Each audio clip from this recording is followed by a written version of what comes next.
Bendiciones, hermanos. Dios les bendiga. Vamos empezar a lección 5. Hablaremos hoy de la teología dogmática. Eu creio que muitos já escutaram falar de dogmas, pero quizás de uma maneira mais. Lección 5, página 40. Página 40. Sí. El estudio de la verdad verdadera. El narrador de esta historia, ele empieza contando uma história de sua vida em la infância, donde iba com frequência com seu padre a las bibliotecas de sua cidade em búsqueda de um livro, de uma história, de algo distinto para ler. E esta é a búsqueda de todo teólogo. Nós temos que ler muito. Temos que ler não somente a Bíblia, pero temos que ler livros que nos ajudem a ser um sistema, um método para aprender a dizer o que nós aprendemos. Isso vamos aprender ao discorrer desta lição de hoje. E o autor nos conta quando estive em uma biblioteca de sua cidade e aí estava buscando coisas que ele quisiera aprender mais e mais a seu padre, porque ele aún era pequeno. Então, temos muitas histórias de quando éramos niños que íamos a bibliotecas buscar.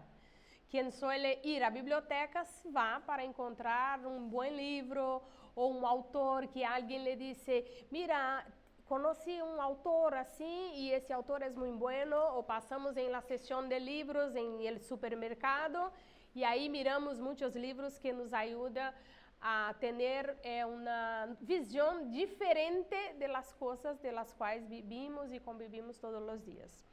Então, o esquema de la lição é a teologia dogmática. ¿Para que sirve la teologia dogmática? La teologia dogmática é teantrópica e la conclusão. Ao final, tendremos que saber lo que é la teologia dogmática. Texto 1.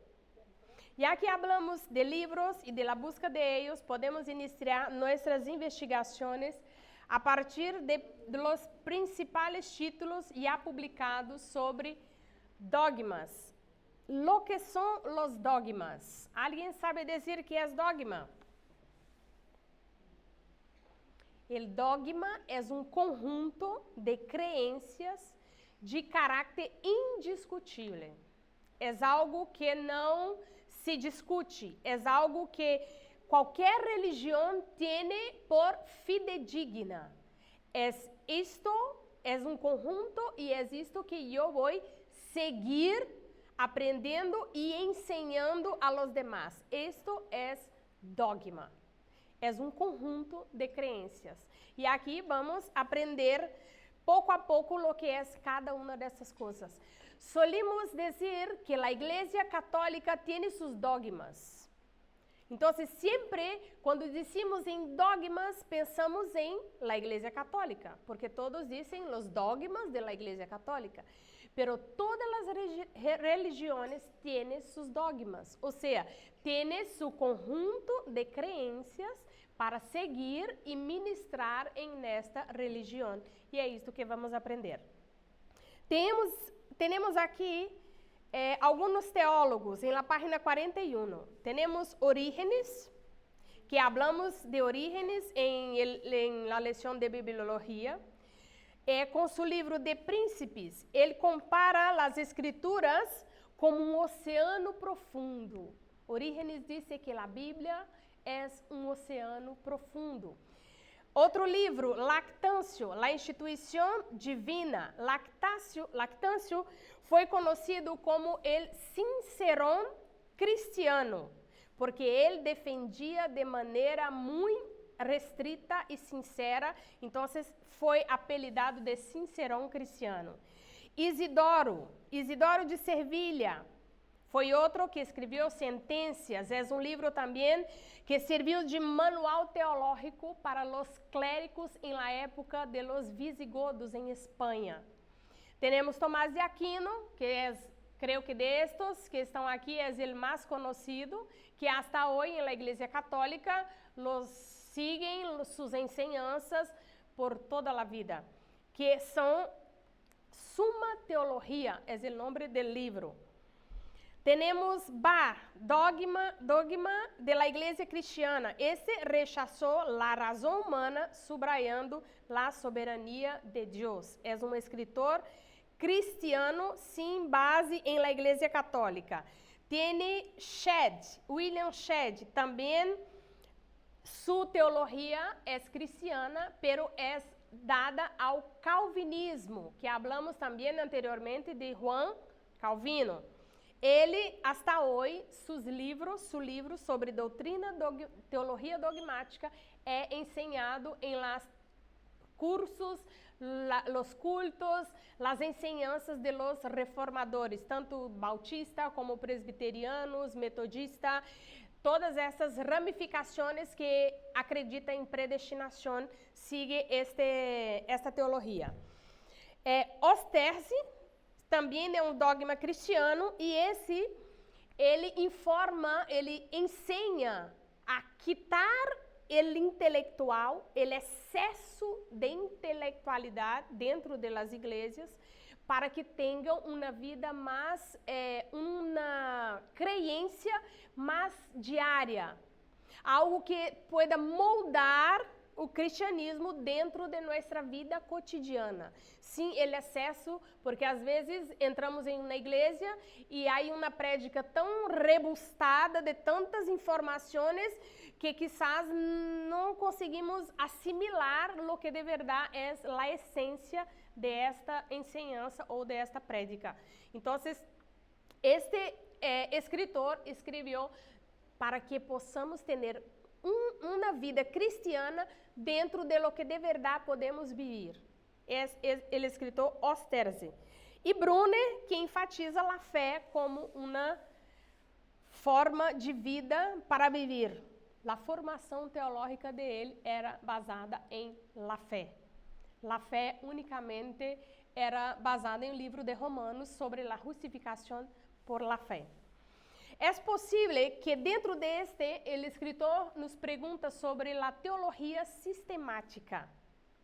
Muitos quizás já escutaram falar de ella, pero o escritor quer entrar em um detalhe mais profundo sobre a teologia sistemática, que é toda teologia tem um sistema. Se eu digo que a teologia é sistemática, eu estou dando base para crer que há uma teologia que não é sistemática, verdade? Se eu digo teologia sistemática, então existe a não sistemática, pero não existe. Toda teologia é sistemática. Por quê? Porque o sistema, há um sistema, há uma maneira que tem que transcorrer para que se chegue hasta onde as doutrinas, a teologia quer alcançar, ou seja, uma ordem, que a própria Bíblia diz que temos que tudo fazer com ordem e decência. Então, a escola teológica norte-americana, de la qual recebemos fortes influências, suele chamar sistemática a esta grande área da teologia. Pero a nomenclatura não tem aprovação unânime por razões sistemáticas e metodológicas, que acabo de dizer. Que se eu digo que é sistemática, também dou razão para dizer que existe a não sistemática. E lo qual é um erro, porque toda teologia tem sistema. Porque não há saber sem um método. É como eu ler um livro. Eu vou ler um livro e você chega e me pergunta: que diz este livro? E eu empiezo a dizer coisas soltas do livro. E eu não tenho um método para ensinar e explicar-te o que diz o livro.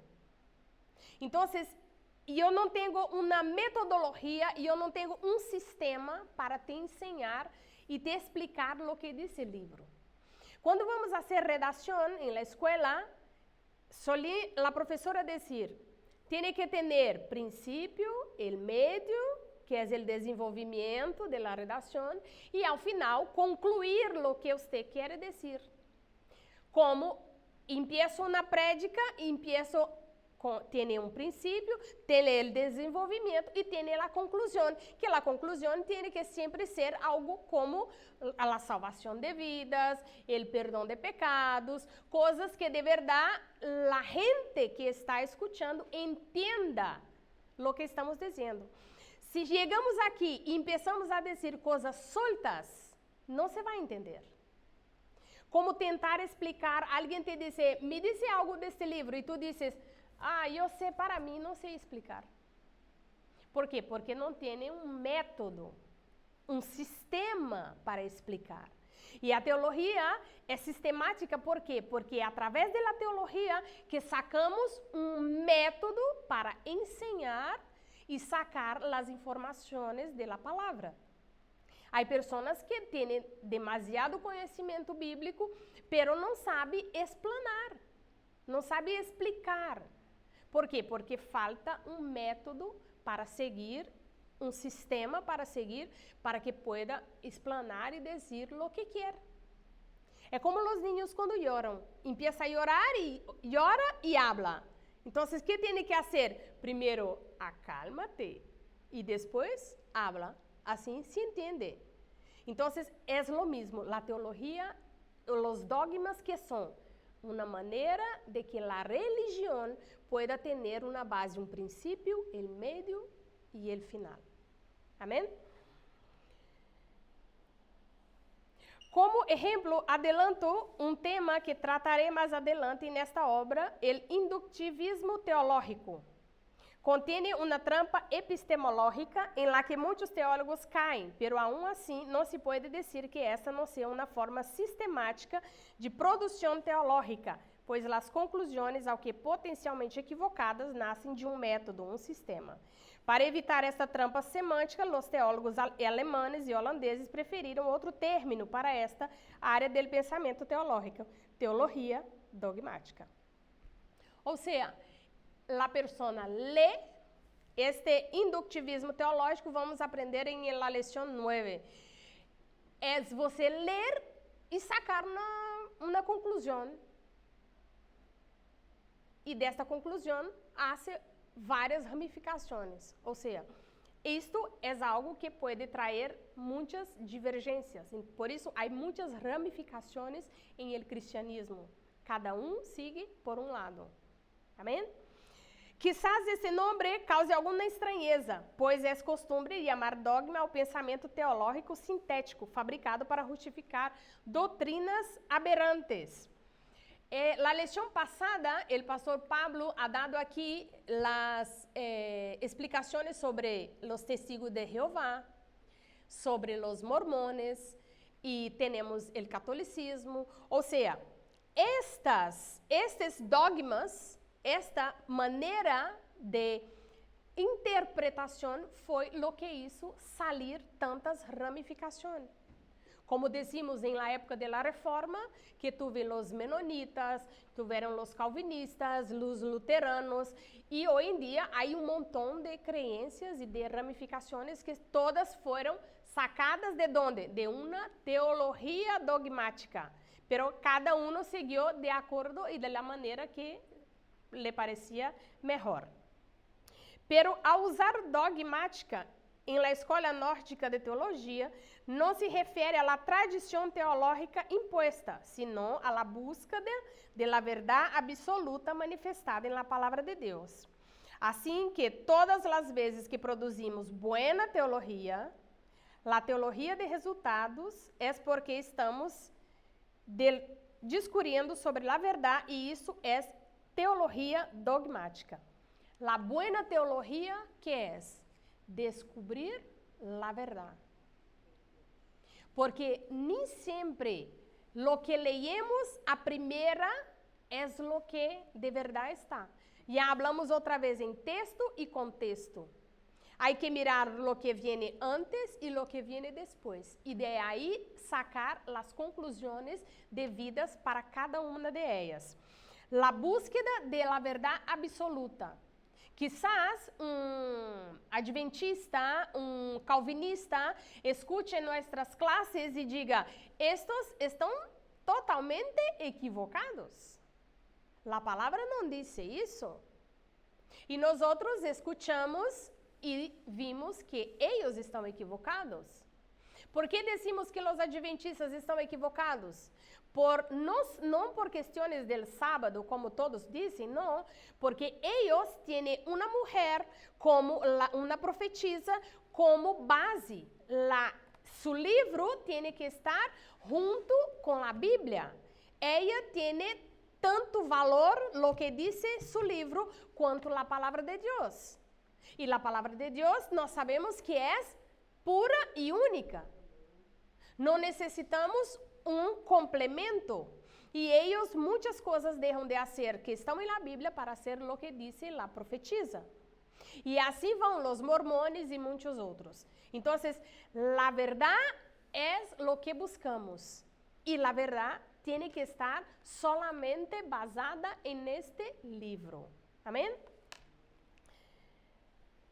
Por la buena teología, estamos em busca del dogma como verdade absoluta e não como ideia fabricada. El dogma como revelação de la verdade de Deus. Não temas esta expressão, pois representa o correto entendimento sobre a verdade que libera, a verdade verdadeira. O salmista dijo em el Salmo 119, versículo 160, se não me equivoco, ele disse que a suma de tu palavra é verdade. 119, 160. 119, 160. Sim. A suma de tu palavra é verdade. A suma de sua palavra é verdade. Então, lo que temos, a palavra, e já está. Então, esta é a búsqueda de la verdade verdadeira, que creemos que a verdade verdadeira é a palavra de Deus. Aqui abaixo, o escritor faz um comentário sobre um missionário australiano, Paul Francis Porta, e sua mulher, e ele faz uma observação a respeito de que este homem sempre se referia à frase, la verdade verdadeira. Então, ele não entendia por que este homem sempre habla a verdade verdadeira, por que esta repetição de uma coisa, como se...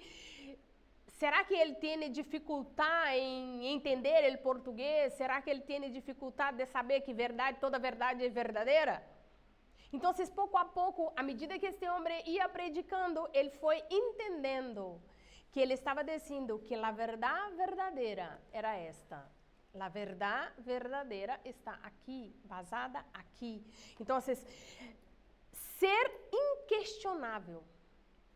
Tu tens conhecimento e tu conhecimento dentro da palavra é inquestionável. Tu tens certeza que a verdade, que o dogma que seguimos é o verdadeiro, está basado em la palavra. Sim, dupla interpretação, porque muitos leem, interpretam de uma maneira e outro de outro, como já falamos, e por isso as ramificações do cristianismo. Pensa em ele, madura esta ideia e pronto notarás que o nome teologia dogmática não é um capricho semântico, sino uma forma precisa de chamar a la teologia que é por la palavra de Deus, como dijo Sócrates. Basta que hayamos chegado à conclusão de que não é por meio de seus nomes que devemos buscar, conhecer ou estudar as coisas, sino de preferência por meio de las mismas. Nós temos que buscar conhecimento. E esse conhecimento, se começamos a ler, o pastor Diego sempre suele dizer em suas classes para nós termos muito cuidado com o que vamos a ler de paralelo, verdade? O livro que vamos elegir para ler, se começamos a ler sem conhecer o escritor, sem saber do que se trata, nós podemos estar passivos a enganos. Se começamos a seguir um judeu em internet, vamos dar um exemplo claro. Empieza a seguir um judeu em internet, empieza a ler e escuchar tudo o que ele me disse. Em poucos dias, eu vou estar introduzindo coisas em meu cotidiano, em minha vida cotidiana, que este homem disse.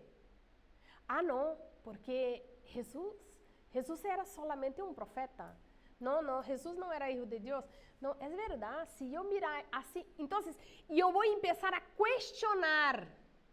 Sim, eu não posso comer isto, eu não posso fazer isto, eu não posso sentar-me assim, e eu começarei a poner coisas em minha vida. ¿Por quê? Porque eu não tenho uma base buena em la palavra de Deus. Então, sou levada por qualquer viento. Então, temos que ter este cuidado, não solamente com os livros, porque muita gente não tem tempo de ler e empieza a escuchar. E essas ensinanças vão entrando e vão traindo dúvidas em nossa fé. E é por isso que temos que ter primeiro uma base sólida em la palavra para começarmos a transcurrir outras coisas pelas quais muita gente sale e hoje em dia há doutrinas de todo tipo. Amém? Exercício. Señala a frase que define corretamente a doutrina dogmática. Alguém isso? Letra A. É a doutrina teológica imposta com o objetivo de fundamentar doutrinas criadas por los hombres? Sim ou não? Não. É o pensamento teológico sintético ampliamente adotado por el catolicismo? Tampouco. É a verdade imutável e inquestionável revelada em la palavra de Deus? Verdade? Esta é a correcta. É toda a ideia proposta por el Vaticano e que cumpre esses requisitos, ser uma verdade autêntica revelada por Deus e ser solamente proposta e definida por la Igreja Católica? Incorrecta. Resposta correta, letra C. Primeiro, defina a palavra dogma, luego explica por que é adequado chamar a la buena teologia dogmática. Alguém se apunta?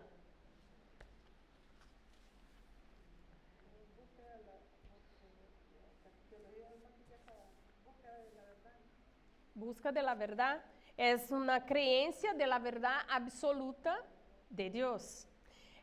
A maioria dessas perguntas de aqui são mais personais. Pone como em suas palavras, pero te ajuda bastante el terceiro parágrafo de la página 41 para que leia e haga uma resposta com suas palavras para que aprenda melhor. Amém? Texto 2. Para que sirve a teologia dogmática? O autor hace uma pergunta que seu padre hacía com relação à teologia.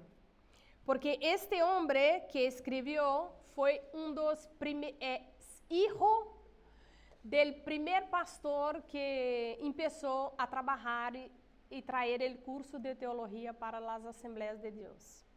Então, seu padre sempre se perguntava que custo foi, não custo financeiro, mas custo de tempo, custo de desgaste físico, desgaste espiritual e reconhecimento? Nenhum. Muitos pastores hasta hoje pensam que é necessário solamente ter o dom de hablar e ter o Espírito Santo e já está. Não necessita teologia. E isto não está bem, porque Porque através da teologia que nós outros podemos seguir um caminho com menos errores. Não vou dizer sem erro, mas com menos errores. Então, temos que ter esse cuidado de fazer com que a teologia seja algo para quem quer se dedicar a uma vida de ministério. Para nós outros que não queremos ministérios e para os que desejam o ministério, a teologia tem que ser um desejo profundo em seu coração. ¿Por quê? Porque é uma búsqueda de conhecimento em todo o que vai a ser dentro da igreja. Han passado 40 anos desde sua juventude e mais de 100 da fundação das Assembleias de Deus e todavia há quem pergunta se a teologia tem realmente utilidade. Ou seja, ele trabalhou muitos anos, hizo muito trabalho, leu dezenas de livros. A Bíblia, creio que deve ter leído umas quantas. E hasta hoje se pergunta, há gente que pergunta se a teologia de verdade vale a pena, merece a pena ser. Você vai quedar 3 anos fazendo um curso e depois? E depois, o que vais fazer? Depois, eu vou seguir estudando, e eu vou seguir crendo, e eu vou seguir buscando conhecimento. Porque o que tem na mente das pessoas é que quando eu hago um curso, ao final desse curso, eu tenho que ter uma recompensa, verdade? Uma recompensa ou um trabalho melhor, ou um cargo melhor, um grado mais alto em alguma coisa que estou fazendo. O que tem na mente é que há que ter uma recompensa. Pero nós temos essa recompensa em nós mesmos. Porque o que eu sei, nadie pode sacar de mim. Satisfação personal.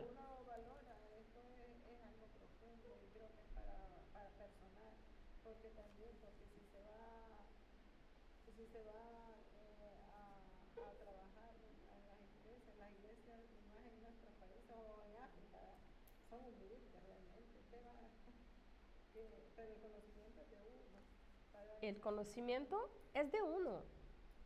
Lo que eu aprendi em la escola é comum, que vou, só serve para mim, pero eu posso usar com os demás, se for necessário. Pero lo que eu aprendo aqui em la igreja solamente serve para mim. Lo que eu escuto em uma prédica é para mim. É para mim. Há muitos que estão na igreja, escutam na prédica e dizem: se hermano tal estiver aqui, esta prédica era para ele. Não, não era, porque se fuera, ele estaria aqui. Deus lhe havia traído para escutar a prédica. Assim que, o que nós escutamos, o que nós aprendemos, é para nosso crescimento. Isso é o que temos que ter despejado em nossas mentes. E eu hago teologia para meu crescimento personal e espiritual e para não cair em enganos. Porque há muitos enganos, muitos errores. Isto é para que sirve a teologia. Nos guste ou não, pergunta ressonará de geração em geração e alguém sempre terá que respondê-la com mansedumbre e temor. ¿Por qué hace? Porque eu hago, porque eu quero crescer, porque... Outro dia eu estava estudando e o senhor de la casa bajou e me disse: ¿qué está estudando? E eu disse: teologia. E para quê? Para mim. E para quê? Para aprender de Deus. Não, Deus é a natureza, Deus é não sei o quê. E eu aproveitei o espaço para entregar um pouco de lo que tenho para ele. Então, são oportunidades que Deus nos dá para entregar um pouco a alguém que não tem nada. Então, se eu tenho um pouco, eu dou esse pouco para alguém. E assim vamos avançando no reino dos céus. Isto serve a teologia. Amém? Não para sair dizendo eu sou teólogo, não. É para ajudar a los demás. La teología es una demanda mental inacta del ser humano. Poucos párrafos atrás, afirmei que a teologia é sistemática, pois o conhecimento é fruto do método. Assim, hacer a teologia é uma necessidade mental do homem. Todos nós outros, quando miramos alguma coisa increíble em el mundo, começamos a perguntar como. Como? Outro dia, mirei uma flor deste tamanho. Quando tinha sol, ela se levantava. Quando tinha sombra, ela barrava. Um color rosa, belíssimo. Então, comecei a mirar e dizer, Senhor, como? Como? Tanta coisa perfeita temos. Todo ser humano tem um momento que para a mirar uma obra da criação e se pergunta, como, Senhor? Não há maneiras. La luna ayer, quem has visto la luna ayer? Como, Senhor? Então, é algo que o ser humano quer saber por quê. Nós outros que não temos conhecimento científico, começamos a perguntar, por que tem tantos ninhos com enfermidades raras hoje em dia? Porque esta curiosidade é do ser humano. Nós outros sempre queremos saber por quê. Os ninhos, a pergunta que mais fazem, por quê? Hasta que para com ele, por quê? Tarda um montão. Por quê? Por quê? Por quê? Por quê? Só que ele porquê sigue. Porque todo. Ele porquê sigue dentro de nós outros. Pero somos discretos e miramos em outra perspectiva para saber ele porquê. Pero todos nós outros queremos saber por quê. Esta é inato do ser humano. Então, a teologia é o conhecimento de Deus. Queremos entender Deus. Queremos entender a Torre de Babel. Por que tanta gente habla tantos idiomas? De onde Deus sacou tantos idiomas para poner em la gente neste momento? São perguntas que passam em todas as pessoas. Não há um cristiano que se tenha parado em um versículo ou uma história, leído uma, outra e outra e outra, lo mesmo, porque não pode entender. Senhor, eu não entendo. Porque são mistérios a serem estudados, são mistérios a serem revelados e são mistérios que devemos respeitar, porque há tempo para tudo. Amém?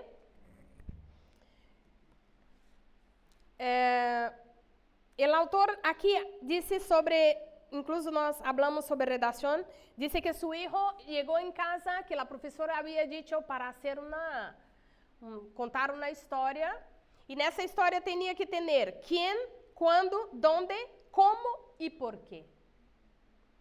É como eu ter muitas informações e não poder passar a alguém, porque eu não tenho, eu não sei onde se passou a coisa, eu não sei como ocorreu, por que ocorreu e nem quando.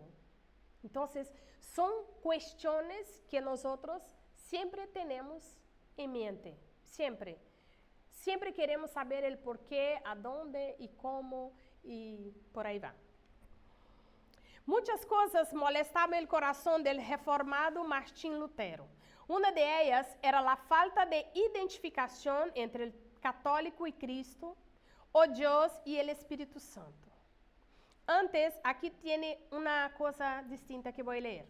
Agora, imagina lo possível que seria compreender e explicar o plano de salvação sem que sistematizemos essa doutrina que está expressa em la Bíblia. Como poderíamos falar da Trinidade se nem sequer essa expressão existe em el texto sagrado? Se formos buscar, há denominações que dizem que está errado a questão da Trinidade. A Trinidade, de verdade, a palavra não existe em la Bíblia, não está escrito. Pero el fundamento de la Trinidad ha sacado por Teófilo de Aquino quando hubo lá el bautismo de Jesus. Que dice a Bíblia? Quando Jesus subiu del água, que passou? Estava Jesus, figura hijo, como homem, vino la paloma, que a palavra disse que era o Espírito de Deus, e depois que houve uma voz que dijo, este es mi hijo. Então, a Trindade de Teófilo foi basada, a palavra em si foi basada através desse texto. Por quê? Porque ele dijo, aqui temos a clareza de Padre, Hijo e Espírito. Aqui nós temos a certeza de que, de verdade, a Trindade é algo existente. Solamente ha dado um nome. Foi dado um nome para explicar Padre, Hijo e Espírito Santo. Puedes imaginar o efeito devastador de que a falta de conhecimento de essas verdades bíblicas elementares teria sobre nossa fé? Volveria ao catolicismo medieval. Ou seja, é um catolicismo que naquela época demandava a palavra e solamente o que eles diziam era verdade. E através da reforma, hoje estamos aqui tendo acesso a muitas coisas, muitas verdades da palavra de Deus. Muitas coisas molestavam o coração de Lutero porque a gente não sabia quem era Cristo.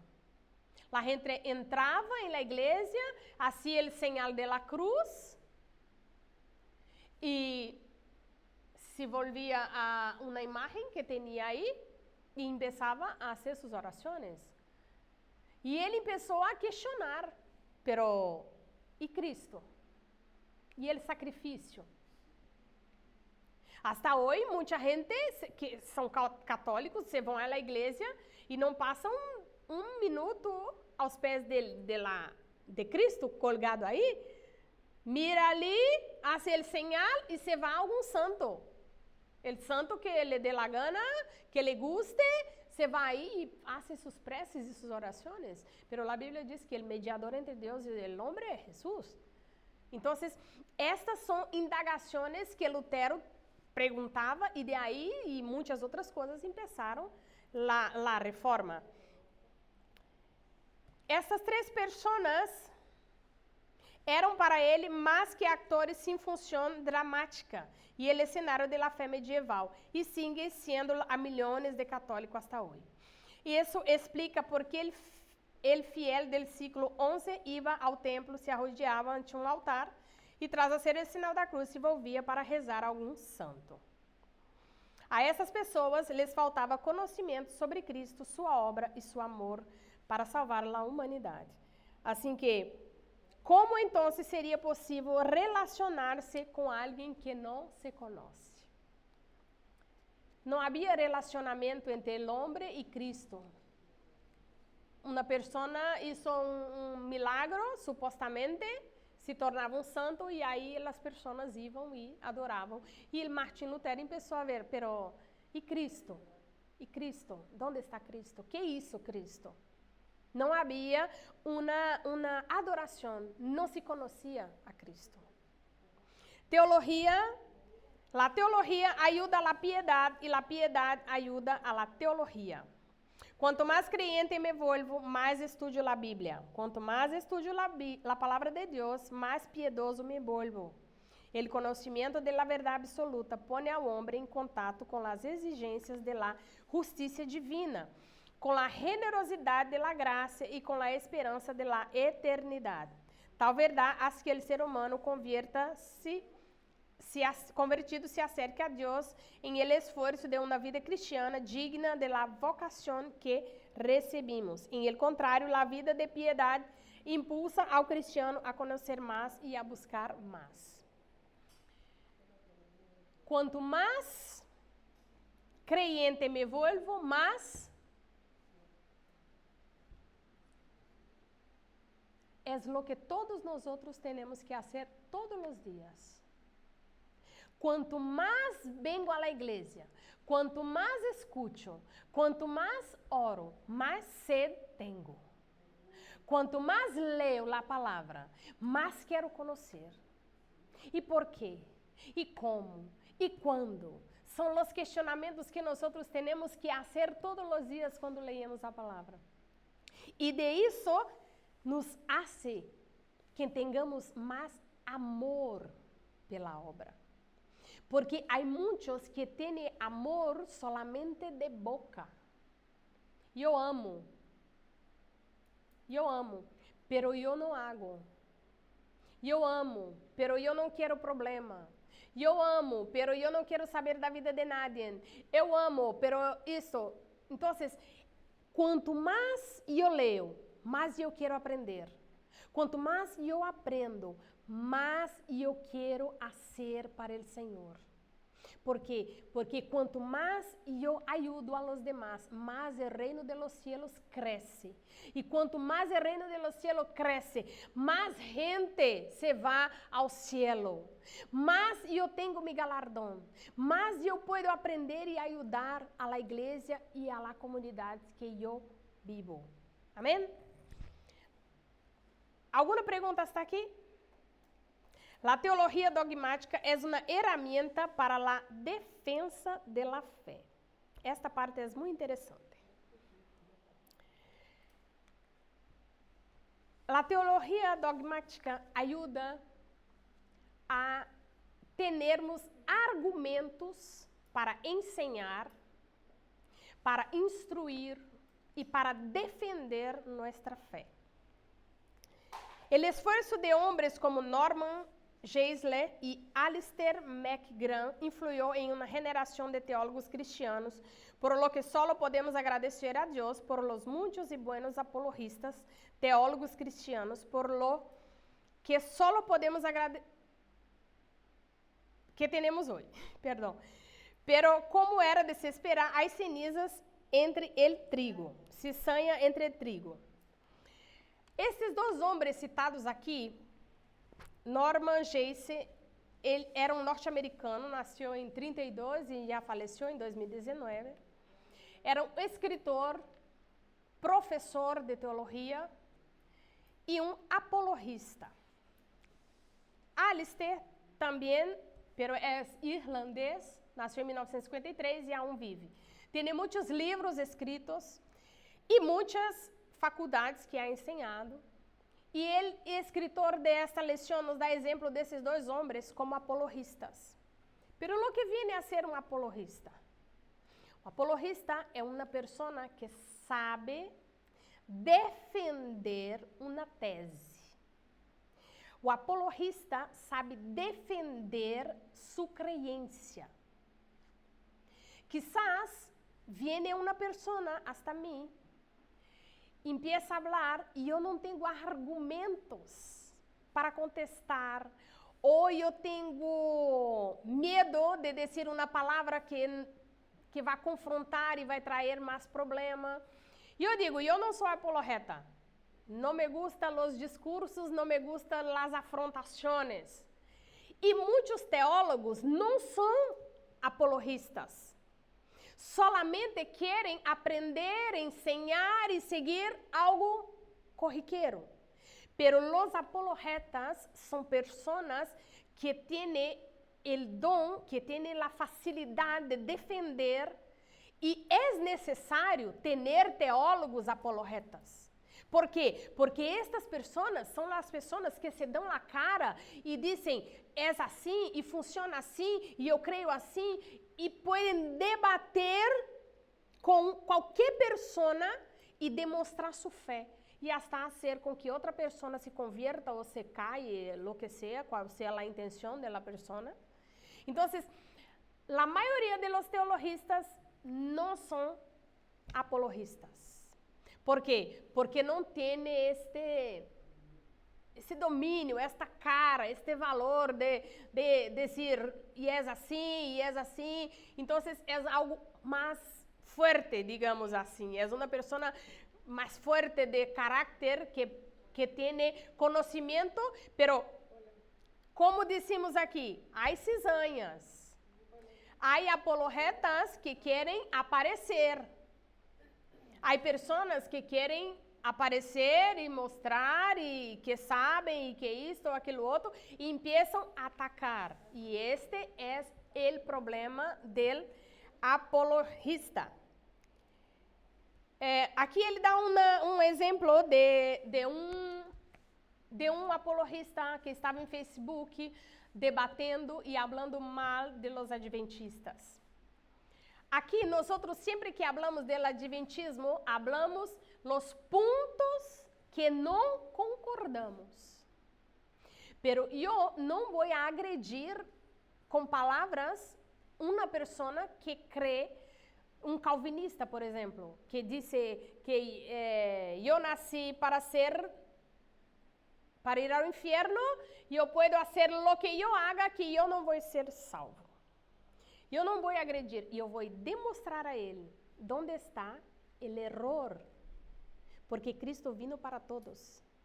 Então, eu tenho que ter conhecimento para debater e explicar minha parte e não avançar. E aqui ele dá exemplo de uma pessoa que começou a falar e dizer coisas que agridem esta outra pessoa. Então, o apologista tem que ter muito cuidado. ¿Por quê? Porque a palavra de Deus diz, o quinto mandamento que diz que não devemos dar falso testigo, não devemos falar contra nosso prójimo. Então, aí já empieza o malo do apologista que quer aparecer, porque empieza a atacar.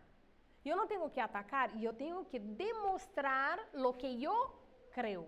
Eu tenho que defender minha fé para que eu convença esta pessoa de que a melhor maneira de fazer é assim.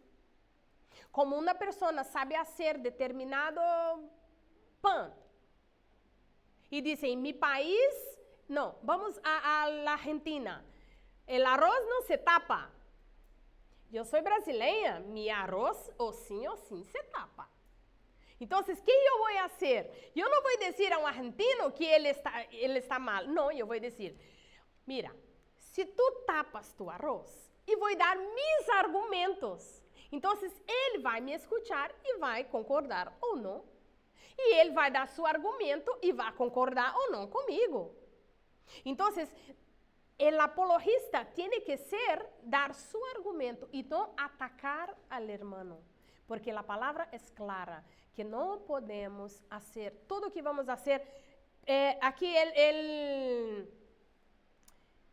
o escritor nos dá exemplo de Romanos 14, 6, que diz, el que hace caso del dia para el Senhor, lo hace. A resposta tem que ser com mansidumbre, porque todo é para o Senhor. Em 1 de Pedro 3, 15 diz, antes santificar ao Senhor Deus em vossos corações e estar sempre preparados para responder com mansedumbre. Porque a palavra firme, a palavra mal hablada, causa um dano irreparável em las pessoas. Quizás, por uma palavra, este apologista, quando vai atacar, ele perde total possibilidade de que o outro lhe escute abertamente. Porque se eu quero que alguém me escute tranquilo, e eu tenho que começar tranquila, dar meus argumentos de maneira mansa, calma, para que a outra pessoa entenda o que eu estou dizendo. Para que outro entenda, se eu empiezo já com palavras duras, por quê, e não sei o quê, essa pessoa não vai me escutar. Escuta, pero le dá igual. Isto serve para todas as coisas que hacemos. Por quê? Porque o apóstolo Pablo disse em Colossenses que nossa palavra tem que ser sazonada. Nossa palavra tem que ser sazonada. Se não tem sal, de nada vale. Temos que saber responder a cada um, conforme lo que é necessário. Por isso, temos que saber falar com todos. E el apologeta, muitos de ellos hacen este error de querer defender su versión sin mansedumbre, sin estar sazonado. E é necessário que ele tenha uma boa palavra mansa, para que o outro pueda escuchar e assim ganhar uma vida para o reino de los cielos. Amém? Ejercicio. ¿Recuerdas como te foi apresentado o plano de salvação? Alguém quer falar sobre esta pergunta? Eu não tenho como ajudar a contestar, porque eu já nasci na igreja, então nadie me convenceu a nada. Eu fui convencida desde pequena. Então, alguém que haya estado em alguma religião e aceitado a Cristo e queira fazer algum comentário, como foi, lo que escuchou, que tocou seu coração, para que entendiera que de verdade estava necessitando ao Senhor. Nadie. Nacimos, pero nos desviamos. Porque yo con mi abuelita, que tuve conocimiento de mi abuelita, Ya. Amén. enseñó el camino. Nadie? Nadie teve uma prédica, uma palavra que escutei, me chamou a atenção, porque todas estas coisas que escutamos nos trai algo. Quando venimos para Cristo, há uma palavra. Todos aqui eram cristianos. Não? Então,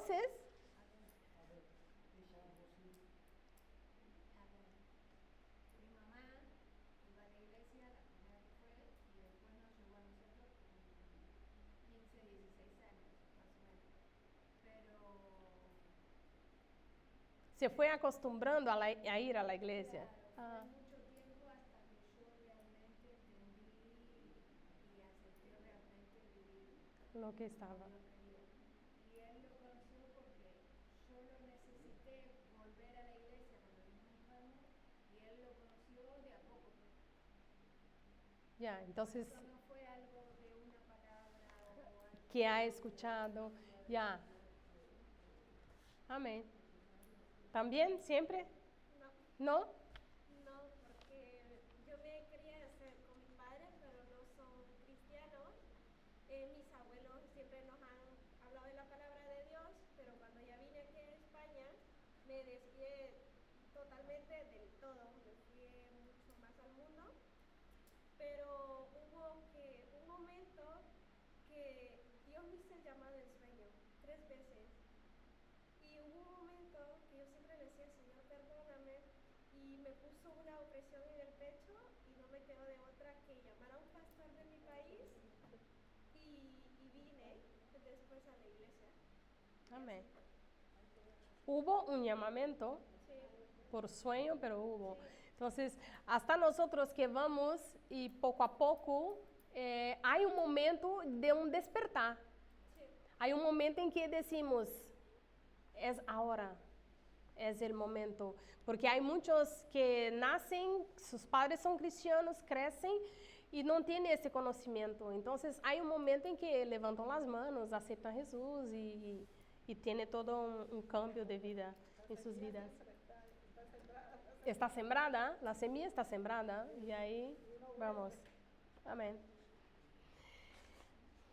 Marque C para correcto y I para incorrecto. Ao defender a fé, necessitamos ser mansos e atuar com temor. Sim ou não? Sim. Correto. Segundo 1 de Pedro 3,15, devemos defender a fé impetuosamente ao estilo duela a quien duela. Incorrecto. El estudio de la Biblia acerca al hombre a Dios en la medida en que él presenta la justicia divina satisfecha en Cristo y la esperanza de vida eterna. Correcto. Quem estuda a Bíblia corre o risco de alejar-se do Senhor devido às exigências de sua justiça? Incorreto. Porque quanto mais eu me acerco de Deus, mais eu quero Deus.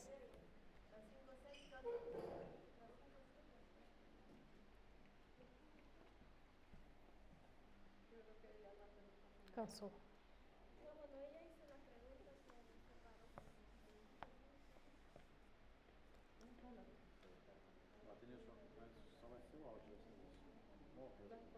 Vai, seguimos.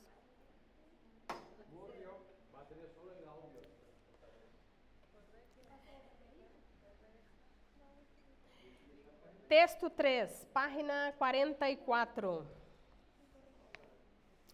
La teologia dogmática é teantrópica. Que é teantrópica? Teo, de Deus, ele qual, creio que todos os teos que conhecemos agora em la vida, iremos acordar de Deus, amém? Teo, Deus. E antróporos é a sequência que vem, que é a união entre Deus e homem, Jesus. Amém? A expressão teotrópica aparece aqui como um préstamo à la cristologia. Esta é uma disciplina também que vamos ver.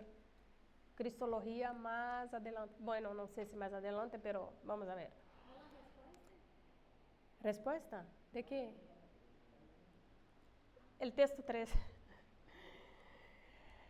Ali serve para designar a existência da natureza divina e humana em Cristo Jesus. Por analogia, se usa essa expressão para explicar a forma em que a teologia dogmática é dada à luz, pois a teologia tem em si tanto divindade como humanidade. Aqui vamos falar de Cristo. Estudamos esta teologia como Cristo, porque Cristo é o que vino para a salvação de nós, Deus Filho, Hijo, Deus Pai, Hijo e o Espírito Santo. A teotrópica é a teologia dogmática que estuda a parte de Jesus. Em capítulos anteriores, defendemos que todos nós somos teólogos, verdade? Pero depois também estudamos que todos somos teólogos, pero temos que seguir a teologia de la verdade. Temos que buscar conhecimento para seguir. Apesar de todos sermos teólogos, não podemos seguir qualquer teologia. Temos que seguir a teologia que mais está basada em lo que nós acreditamos como verdade verdadeira. Ya que a boa teologia só pode ser elaborada a partir da palavra de Deus, agora le añadimos uma nova condição, a iluminação divina. Que é a iluminação divina?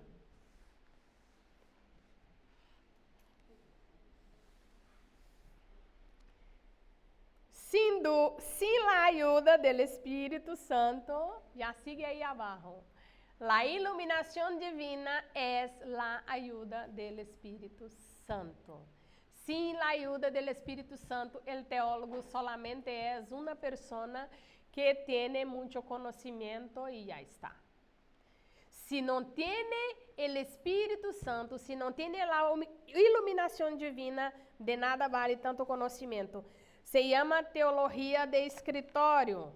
O teólogo não tem condições de formular um pensamento teológico útil e é incapaz de generar uma sola conclusão correta ou relevante.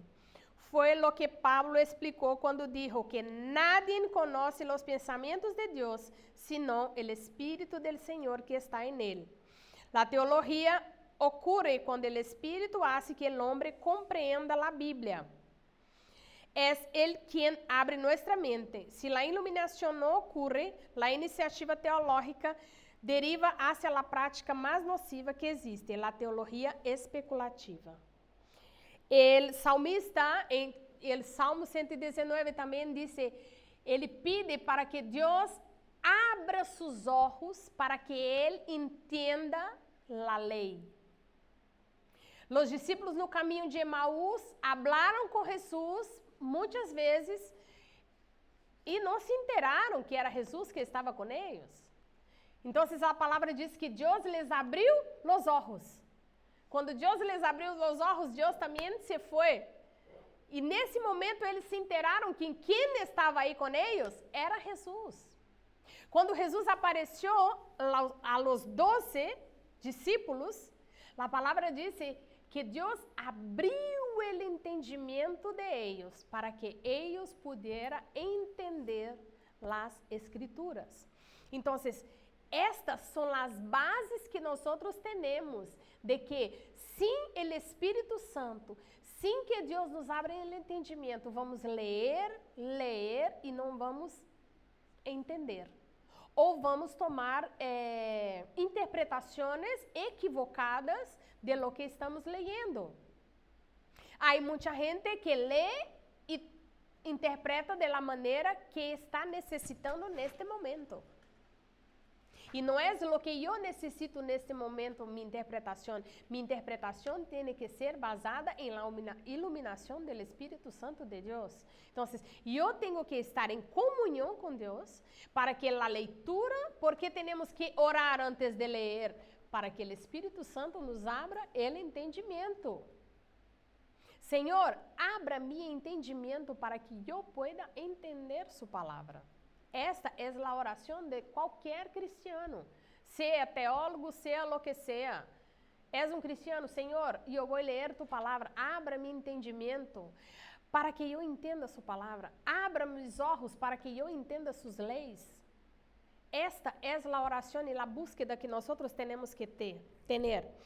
As especulações teológicas ocorrem quando o teólogo vai mais allá de las fronteiras de la teologia, mais allá do limite que é a Bíblia Sagrada. O resultado de ellos são debates estériles, como os que les gustam manter a los predestinacionistas, como infra- ou supralapsarianistas. Estes dois são ramificações de la predestinação. Os predestinacionalistas, eles creem que não há modos.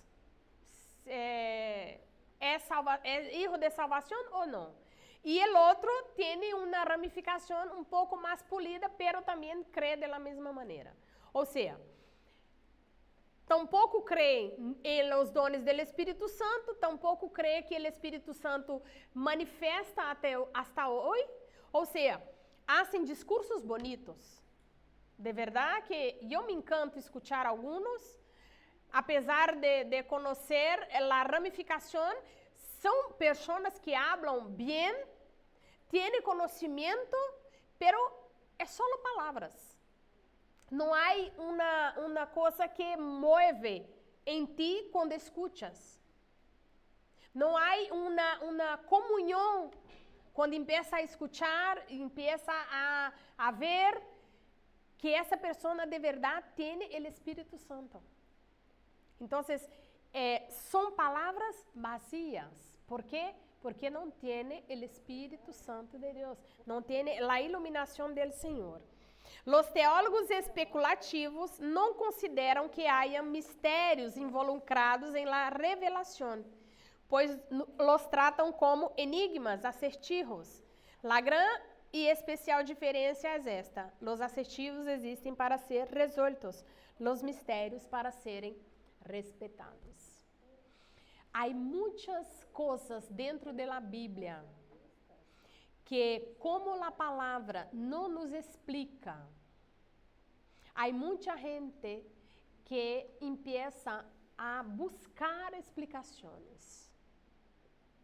Então, é como Caim, quando saiu por la tierra, ele disse a Deus: Senhor, pero todos que me veem vão me matar porque eu matei a minha irmã, porque eu tenho ele. E Deus lhe disse, eu te darei um sinal para que nadie te mate. Então, essas pessoas começam a dizer, pero, e como foi? De onde vem esta gente? Quais eram essas pessoas? E há uma teologia hoje que diz que essas pessoas que viviam em essa ocasião foi hijo de Eva com a serpiente. E este hijo foi que povoou a terra e se dão hasta nome para esta mulher e para estas coisas.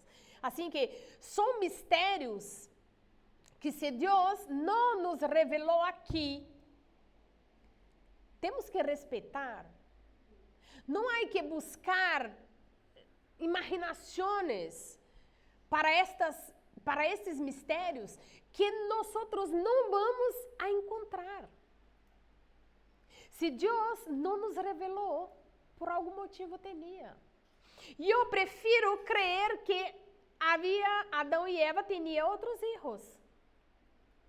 E esses outros filhos estavam em jardim com eles. E quando houve o pecado, a Bíblia diz que quando Adão pecou, todos pecaram. A palavra disse, quando Adão peca, todos pecaram. Então, se todos pecaram, todos saíram. E cada um tomou seu rumbo, seu caminho. E não criar heresias para ensinar e descarriar a gente. Então, muitos de eles não respeitam os mistérios que há em la palavra. Por isso, lo que nós não encontramos respostas aqui. Temos que respeitar e esperar. É como o livro de Apocalipse. Quando formos estudar o livro de Daniel e Apocalipse, Ezequiel, há muitas coisas que não conseguimos e não podemos explicar a 100%. Por quê? Porque são mistérios escondidos dentro da palavra e não compete a minha persona começar a dizer heresias para convencer a gente de determinadas situações e determinadas coisas. Então, estas são os teólogos especulativos. Começam a querer explicar todo para dizer que sabe todo. Eu sei todo. Pode me perguntar qualquer coisa que eu sei contestar. E isso está mal. Por quê? Porque começam a dizer heresias e coisas que não condizem com a palavra de Deus.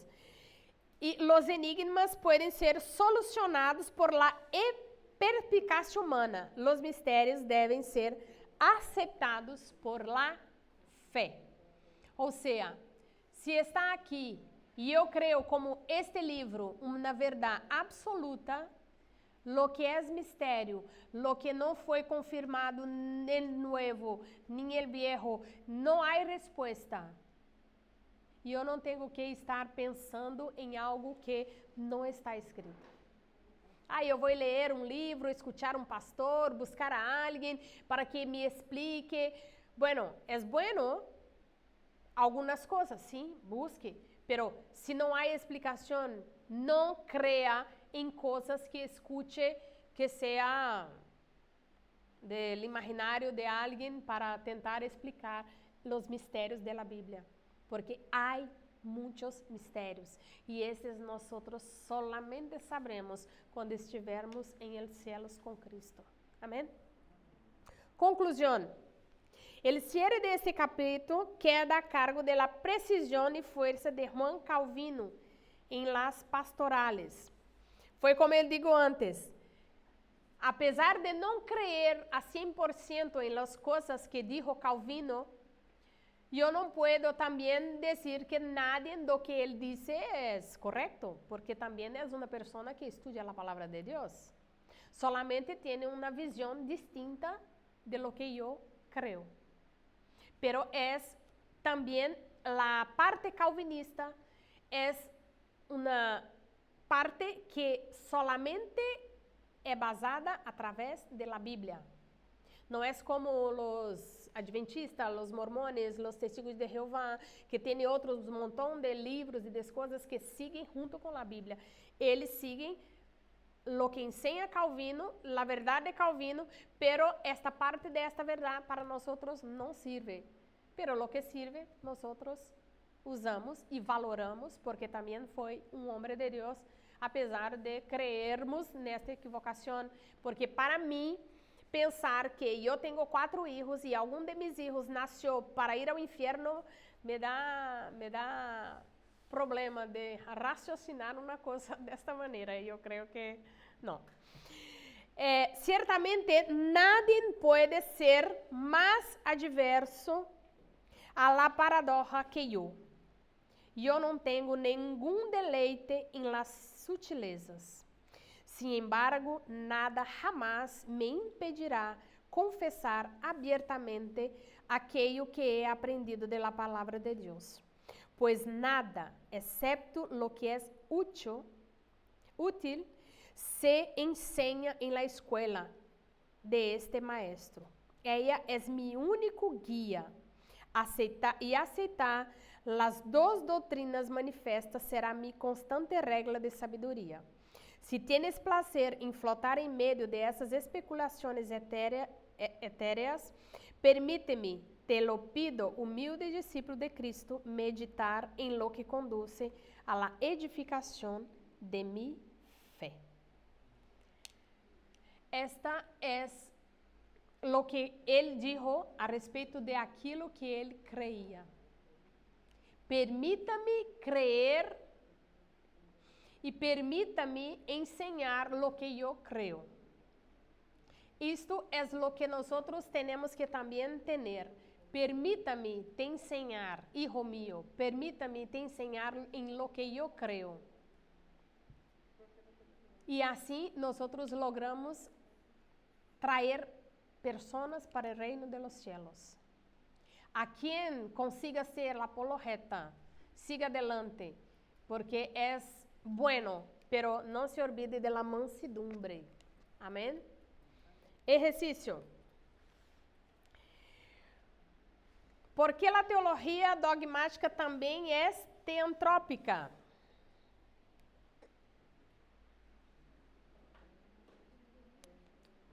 Porque habla de Deus, de Cristo. Um método também de falar a respeito de Cristo.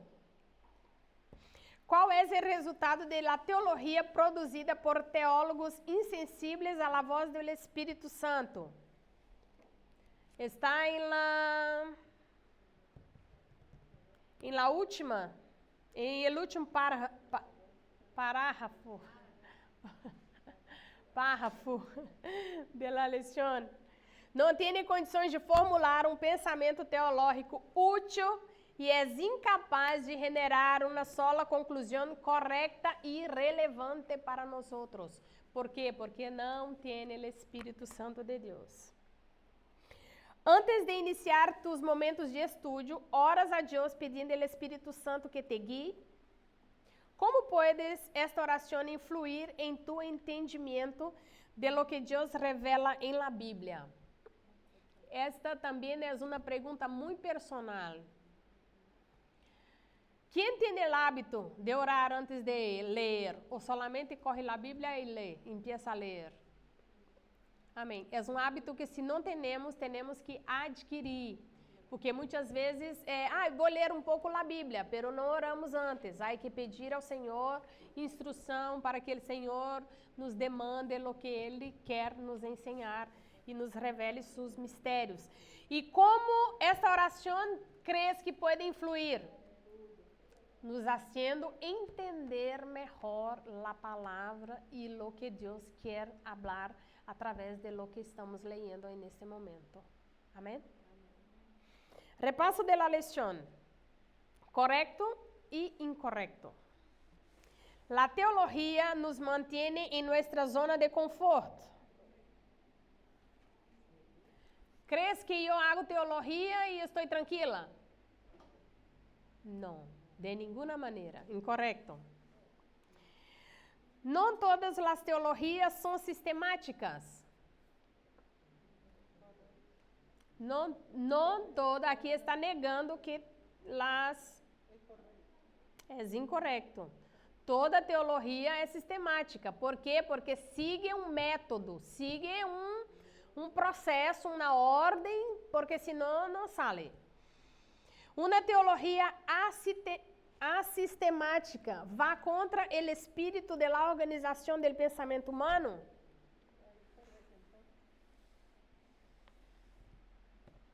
Correcta?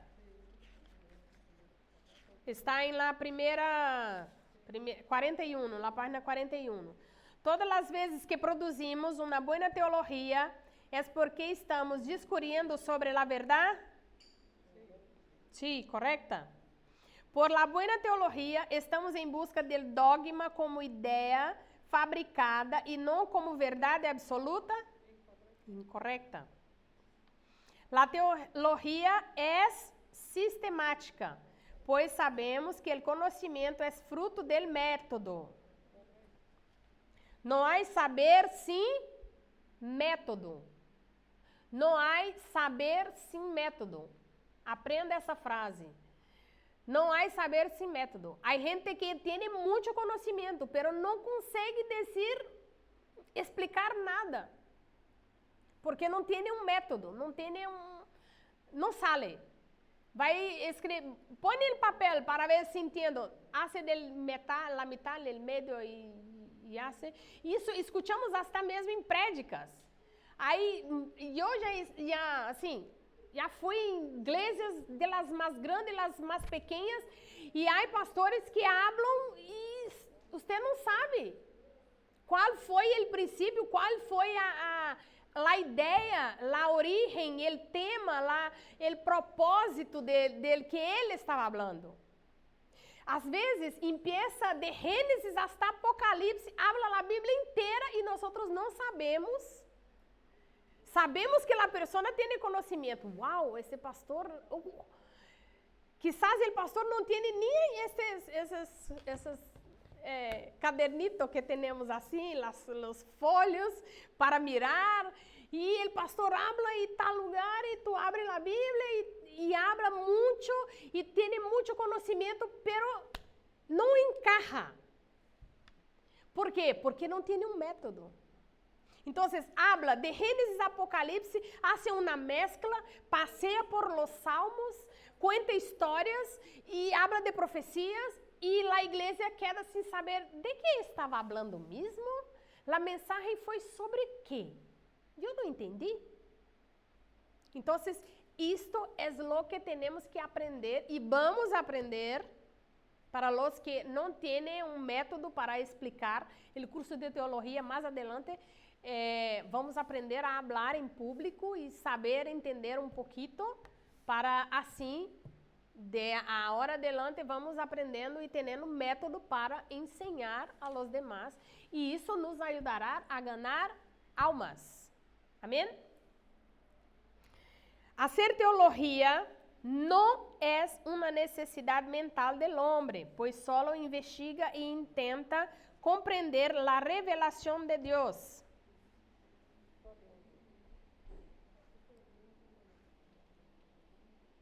Incorrecta, porque a teologia é uma necessidade mental do homem. O homem é curioso por natureza.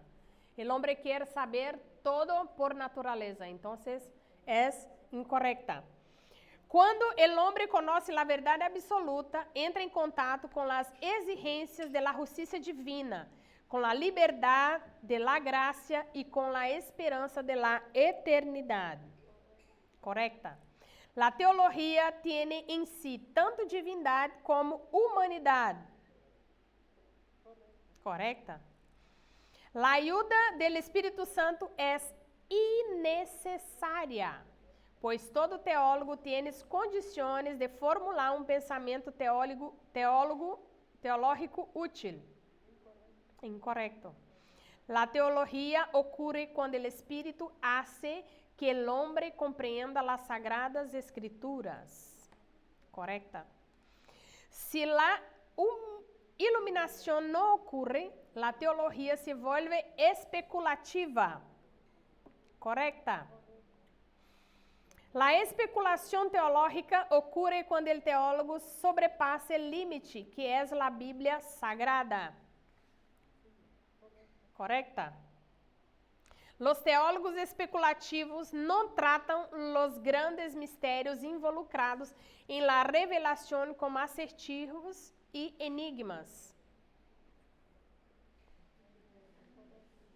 Correcto. Correcta.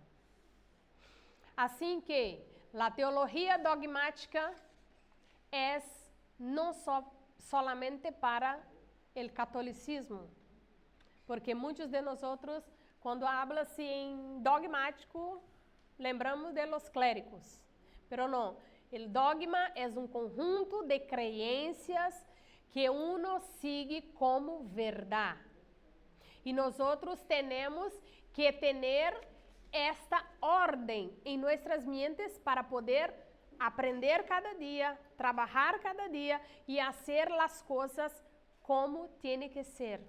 Porque o saber sem método não é saber. Amém?